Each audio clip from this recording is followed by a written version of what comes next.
বাংলায় হু হু করে বাড়ছে জল। শামশেরগঞ্জে বন্যার পরিস্থিতি হওয়ার আশঙ্কা, প্রশাসনের সতর্কতা জারি। রবিবার সকাল থেকেই শুরু হয়েছে নদীর তীরবর্তী এলাকার মানুষদের মাইকিং করে সচেতনতা। তারপরেও একদিকে ভাঙন, অন্যদিকে বন্যার আশঙ্কা সামাল দিতে মরিয়া পুলিশ প্রশাসন। গতকাল মালদায় মানিকচকে ত্রাণ নিয়ে পৌঁছেছিলেন মন্ত্রী ফিরহাদ হাকিম। মন্ত্রী ফিরতে না ফিরতেই কার্যত লুটে হয়ে যায় ত্রাণ। যদিও শামশেরগঞ্জের ভাঙন কবলিত এলাকায় আসেনি মন্ত্রী ফিরহাদ হাকিম। বিশেষ করে মালদা মুর্শিদাবাদ বন্যার আশঙ্কা। নেপালের কোশি ও গন্ডক নদীর জল ছাড়াই সেই জল বিহার হয়ে বাংলায় ঢুকতে শুরু করেছে। মালদা মুর্শিদাবাদের বিস্তীর্ণ এলাকা প্লাবিত হওয়ার আশঙ্কা। বাংলা হয়েছে জল ঢুকছে, তার এই সতর্কতার জেরে ফারাক্কা ব্যারেজ কর্তৃপক্ষ জল ছাড়ার সতর্কতা জারি করেন। এমনিতে বিপদ সীমার উপর দিয়ে বইছে গঙ্গা, তার উপরে ফের ফারাক্কা ব্যারেজ থেকে জল ছাড়ায় যে সতর্কতা, তাতে আতঙ্কিত শামশেরগঞ্জ। তাই মাইকিং করে প্রশাসনের পক্ষ থেকে সতর্কতা জারি করছেন।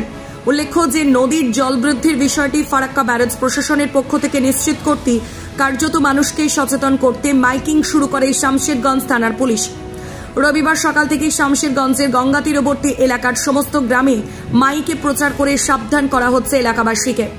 ফারাক্কা ব্যারেজ কর্তৃপক্ষ থেকে ব্যাপক ছলছাড়া হবে বলেই প্রশাসন সূত্রে খবর। ঠিক তারপরেই কার্যত জলস্তর বৃদ্ধি নিয়ে সাধারণ মানুষকে সচেতন করতে পথে নামল শামশেরগঞ্জ থানার পুলিশ। নদী তীরবর্তী এলাকা থেকে নিরাপদ স্থানে থাকার জন্য বার্তা দেওয়া হচ্ছে প্রশাসনের পক্ষ থেকে। মাইকিং প্রচারে জলস্তর বৃদ্ধি তা পাবে বলে আতঙ্কিত নদীর তীরবর্তী এলাকার মানুষ। সফিক ইসলামের রিপোর্ট, নিউজ আড্ডা 20।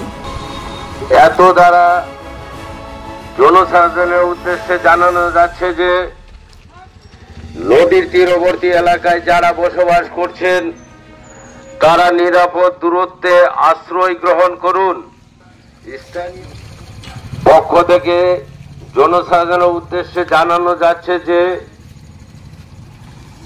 নদীর তীরবর্তী এলাকায় যারা বসবাস করছেন তারা নিরাপদ আশ্রয় গ্রহণ করুন।